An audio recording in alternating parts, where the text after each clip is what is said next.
So this is 513, which is the new build, which came out this week. Which came out this week or last week? Last week. So I can't tell you how exciting it is to be able to demo and go, this is this week's build, not the build we did 3.5 years ago. And all right, bit of much, just a little bit. Okay, so here I am, and here is my next demo. So, okay, so here's the next example I wanted to show you. It's from the short film Seed, with thanks to Paul and all the guys at Realise for the footage. And I believe this was shot using a Red camera. And this is just an interior, and it's a really boring shot in the sense that it's not challenging and whiz-bang. We've got a challenging whiz-bang one coming up.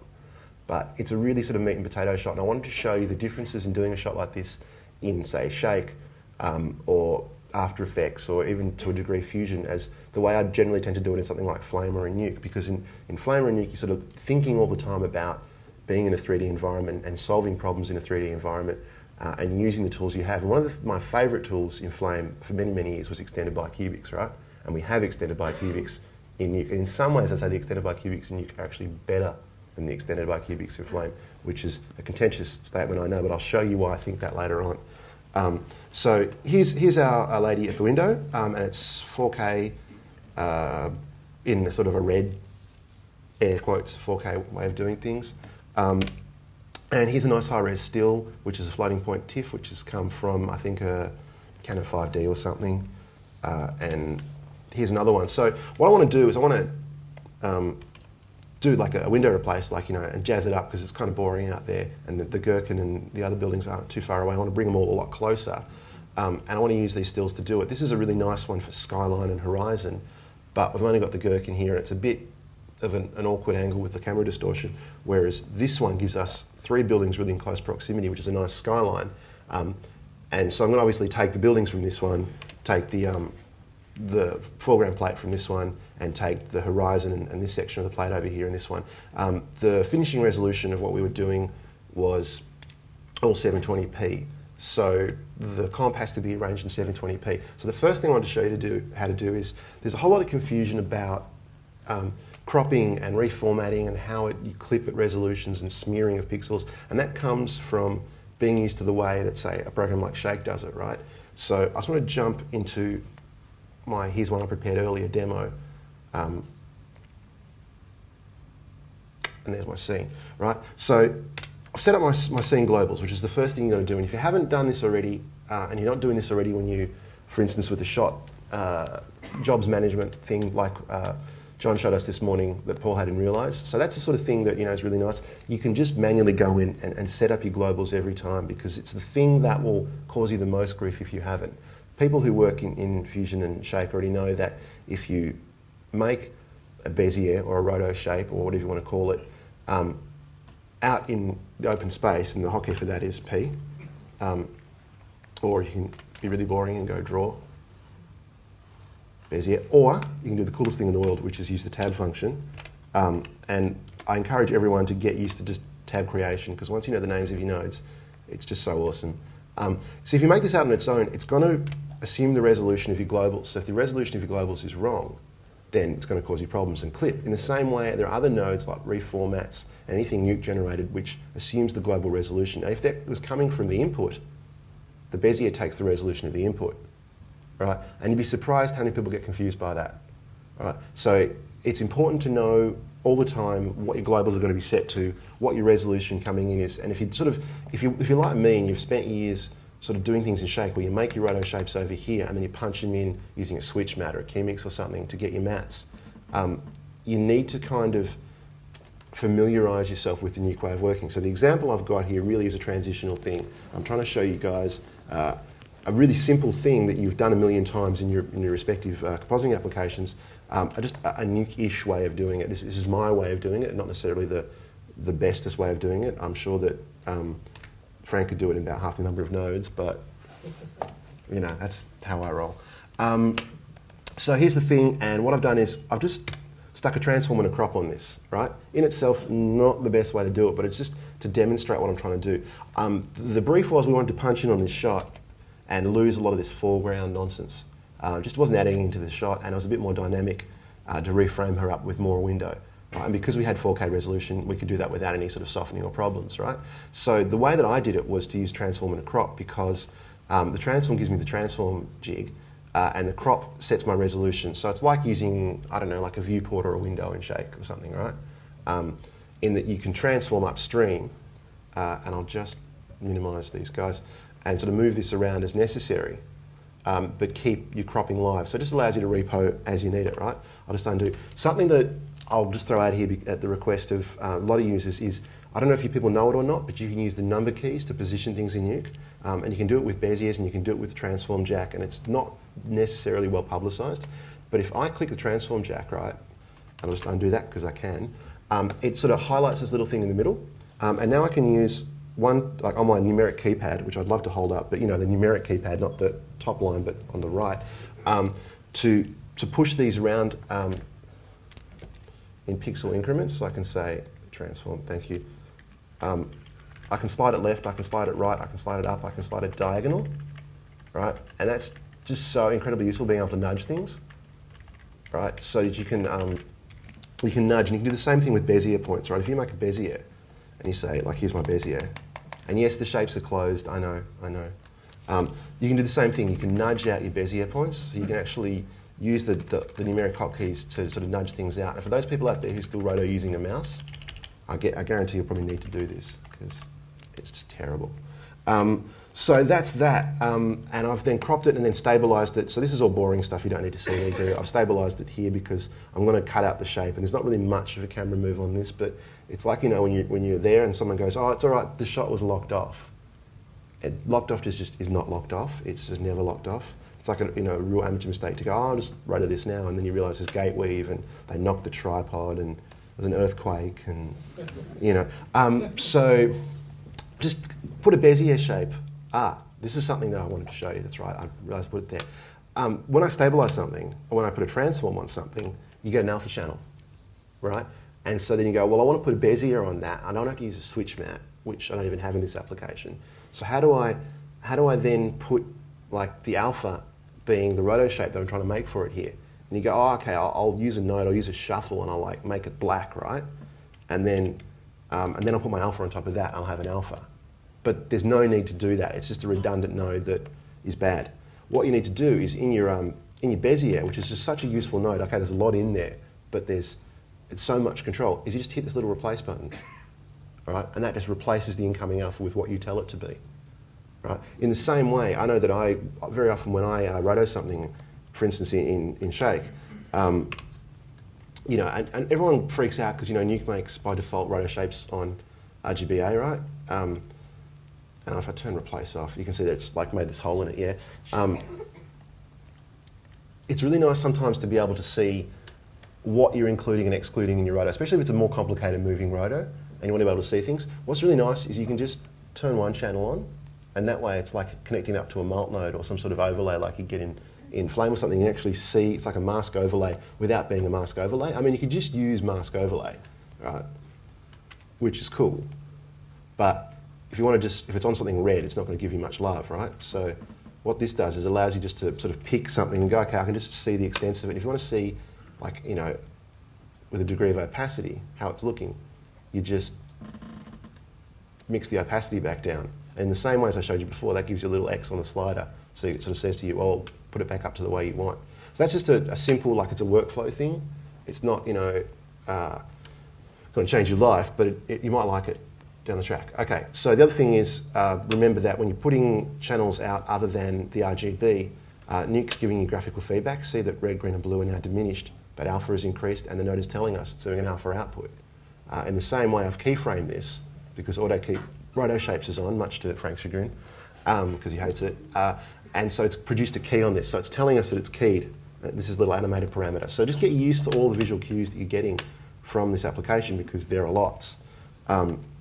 And you get a lot of good information. So another thing that throws a lot of people out transitioning from Shake to Nuke is dealing with channels. And if you're like me, you love channels, and channels are your friend because you can pull mats with them and use ID passes and things like that. But you're probably just used to using them in the Shake way, where you have to reorder everything to make for it to be useful. So if you're plugging something into a mask input, sure, you can go to the mask input and nominate the channel, or if you're using like a key mix, you can choose which channel.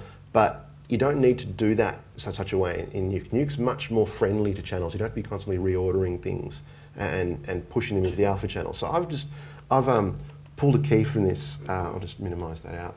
Just using grade node, right? Because like there's a Luma key, yeah, but Luma keys aren't everything. You know, a Luma key is not necessarily a Luma key. So if I look at the Luma key for this, and I've got it defaults to Luma, and I slide it in, I go, okay, I'll look at the alpha. I go, all right, there's my Luma key, and got a bit of softness, and I'm not crazy about the Luma key in this app, I'm sorry.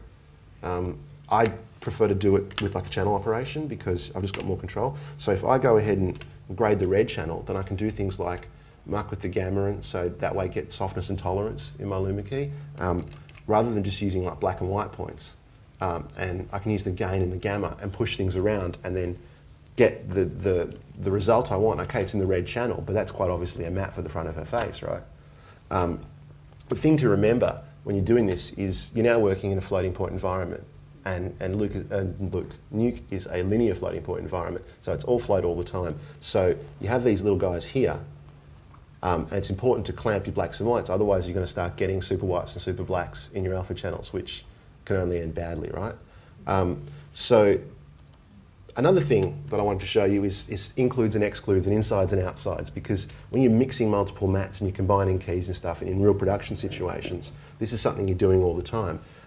And the way that I would be tempted to do this, sort of thinking with my shake hat on, is to say, oh, I want to isolate just this portion of the key because this is the bit that I've really focused on. I've tried to get the eyelashes and the hair good and all that kind of stuff. And I just want to focus on this part of my key, right? So rather than having to use an inside or a stencil or a mask node or anything like that, there's this gag that I used to do in Flame, which works really well in Nuke, which is to say, I'm going to put a roto shape on this, and I'm going to make that roto shape black, right? And then I'm going to invert the roto shape. So I'll do it again. So I've got the roto shape, I've made it black with my softness, this is the blending edge here, and if I invert it, basically I'm making everything outside the roto shape black, right? So it's effectively just doing an inside. But rather than having node merge two operators feeding into each other, it's just doing it in a single node, right? So it's just a workflow thing and a thing to get used to, that you have these amazing Bezier nodes that just can do so much for you. You can invert, you can blur, you can do all these sorts of things, you can control your fall off. They don't tear when you use soft edges as much, right? It's just a thing to get used to, right? In the same way, I've done the same thing over here with another part of my scene. I'm just looking at the blue channel here, and I'm using the blue channel to get some other bits. This is a bit messy, and if it was for a real shot, I wouldn't leave it all in. But this is all on the blue channel, right? So if I go back to, if I toggle back to my blue channel, context sensitive, I can see that, okay, I've got the data I want in the blue channel, I've got the data I want in the red channel. Obviously, I want them both to be in the alpha channel so I can make them as part of my mat, right? So there's lots of different ways of doing it. You can start messing with shuffle copies, but I've been using Nuke for like 4.5, 5 years now, and shuffle copies still scare me. I don't know if anyone's ever used them, but they're just like, oh, they just scare me. Because just like, okay, and this is doing what, and nah. So what I do is, when I'm combining nodes, I use channel merge a lot. Channel merge is really good because it's like a simpler version of what you're trying to do with two inputs. Yeah, you can use a copy node. You can copy the red channel here into the alpha channel here, which is the way you do a switch mat in Nuke, right? You just copy into the stream using a copy node and go alpha to alpha. But channel merge allows you to do a lot more than that. See, I've got the blue channel here, RGBA blue, and I've got RGBA red, but they're both being output to RGBA alpha. So I'm taking the blue channel from this stream, the red channel from this stream, putting them both into the alpha, and then putting that alpha back into my stream, right? So it's just collapsing all those things you need to do. No need to multiple reorder, no need to do that. And at the same time, I also have a series of operations in a channel merge node, right? So I can do ins and outs and XORs and mins and maxes and whatever. By default, it's set to union, right? And union is, I suppose it's max, isn't it? Or is it screen? Screen, thank you. Thank you, Foundry guys. So it's effectively like a screen, right? But this is linear float, so it's anyway, it combines them and is good, right? So I've gone in here and I've made all my extra roto shapes for, you know, her arm and the window, and they're just like, you know, just being strung together. So there's no need to combine them, there's no need to max them or over them or whatever you want to do. I know there's people out there who still combine their roto shapes with add, but they've obviously never worked with floating point roto shapes because things go bad. And And then I've finally used the channel merge. I could just as easily use the copy here, but if I use a copy, then I'm replacing, whereas I'm using a channel merge to merge the alpha from here with the alpha from here and combine them into a single node, right? And the thing that, if you haven't already gotten used to is pre-melt, right? So just basically, in a really basic fashion, I've, what's the value here? 1827 to 1863. Frame cycler. So I've just got like a really basic Skyroplace going on here. So there she is. She's not really doing much. It's not playing back very nice. Oh well. So there's this like the Skyroplace in its most basic sense of the word. That's just like the really 2D solution. And if you're in 2D compositing programs, okay, you'd go and do some edge treatments, and you'd probably, do some color corrects and stuff, and that's where this shot would end. Right? But what I wanted to do was use the 3D features within Nuke just to jazz it up a little bit and just to kind of go, well, there's more we can do. For example, I wanted to use these other images, and I'll just jump into another version of Nuke to do this. Let me close these down. There we go. So why don't I just jump ahead to one I prepared earlier. And here it is my scene. So what I wanted to show you here, rather than go through and build it all, because I want to get to the next demo because it's cool, and this is of limited coolness, is show you this little scene that I've put together. So right here. Yeah. See, I'm always going back to default camera because it is kind of fixed now and you can get around it, but back in the bad old days, so I got some habits from like 4.7, 4.6 Nuke, where you could animate the camera and screw yourself up and do bad things, and now it's not so bad. So I just, by default, just go back to default camera, and default's like perspective. It's, the camera that you want to be doing all this stuff in. In the same way, I'm used to using Maya, so I find the camera navigation in Nuke really quite easy, as long as you, go to the effort of actually resetting it. That's what I wanted to show you. You notice that my camera 3D background is different to the default one. If you haven't already done this, do yourself a favour and go into your viewers and change the default background of your BG for the 3D view. The reason for doing that is if you're just over here, I don't do that anymore.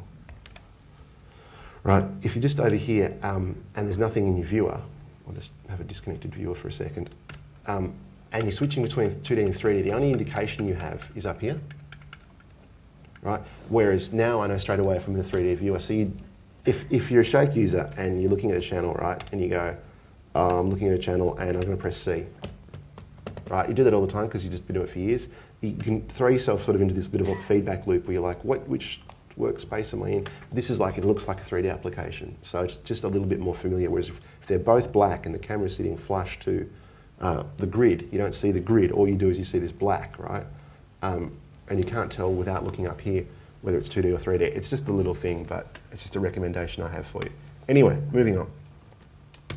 So here's our scene. What's so cool about it, you might say? Well, there's a really, really boring basic camera move, right? And there it is. Yeah, good, hey.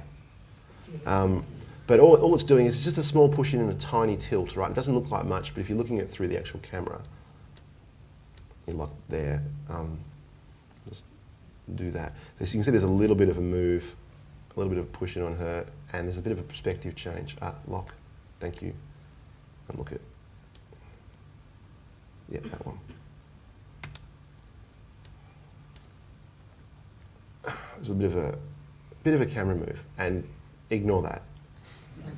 That's my own fault. What I've done is I've got something going on there. It's animating, and the OpenGL is throwing a bit of a wobbly. So there's a little bit of a camera move, and it kind of gives us the benefit of this shot is there's a little bit of parallax. Right? It's not huge, like it's not the sort of shot that allows for a lot of parallax because it was shot still. Now, had I zoomed her up, which I could do, I could have like sheeted a bit more parallax into the shot. But what I wanted to show you was some ways to have a bit more fun with your parallax. And this is probably the sort of thing if you work with 3D compositors a lot before, like say Flame, you've done a lot of. But a lot of people coming over from a very heavy 2D compositing background haven't done a lot of. So this is all Bicubics stuff, and this is one of the things I really, really, really like about Nuke's system, because other than spending, what does a Flame cost nowadays, John? 175 US, so in Australia that's about $1 million billion. And it's about, what, £2.50. So without spending that kind of money, this is a system which allows you to do all the cool things you do in your 3D compositing environment, right? So because it's got extended bicubics, and it's like, I remember when I used to talk to Flame people, and they were like, oh, does it have extended bicubics? And I'm like, I will in the next version, I promise. And they're like, as soon as it gets that, I'll buy it. So they all have to rush out and buy Nuke now because they all said they would. So I just put this image, and that's tab. No, that's tab. No, that's tab. Thank you. I chopped these up into to 3 different elements. So I just gone in and like Beziered them all, yeah, and gone, yeah, I want this guy, and I want that guy, and I want that guy over there, and just thrown basic Beziers on them and put them onto separate cards. What we're going to see in a moment is I'm going to be repositioning these sort of just to art direct them into position, and it's not the way the real London skyline looks, obviously, but it'll do. And I've thrown them all onto, I'll just close all this down.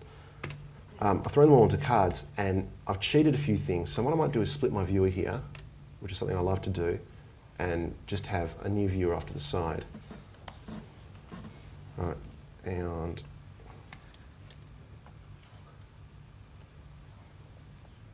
cool, so there's my result, there's my scene, yeah? And I can even just do this like that, and it's basically the same thing, it's just not doing all the nice scanline interpolation. So what I wanted to do is I wanted to cheat the, if I double click on that, it brings up, so I like the fact that it's interactive and you can double click on this. If you go to the deform node, I've used the bicubic here, so I've just changed the type of the card to bicubic, and in doing so I've put a little bit of, it's probably unnecessary, I've put a little bit of a bow in it, so it's got a little bit of a panorama. If I was moving the camera left to right, or it would read a bit more, but I'm actually tilting up and down, so it's a bit redundant. But what I have done, which is really nice, is I've just grabbed the horizon line, which is here, and just dropped it a little bit. And in doing so, I can sort of, well, that's pretty shit. I can drop this down, and it allows me to sort of cheat the horizon line as I need to. And it's not mathematically correct, like lens distortion, like we saw Matt, but that's not the sort of compositor I'm being today. I'm sort of being a rough and ready compositor, getting things into position and nudging them around. This is a really good, it's literally the sort of thing you used to like rely on Flame to do. You know, like, oh, I just need this and this and this. And I could have done it as a 2D warp. Like I could have done a spline warp or a grid warp and pushed it down and stuff. But just having this fast and free in my 3D environment means that I can nudge things around and correct for lens distortion and correct and art direct, you know, these buildings as necessary without having to be super precise about things, which is sort of how I like to be sometimes. When I've got my film hat on, yeah, okay, I'll be film and precise. When I've got my sort of rough and ready hat on, it's as nice too.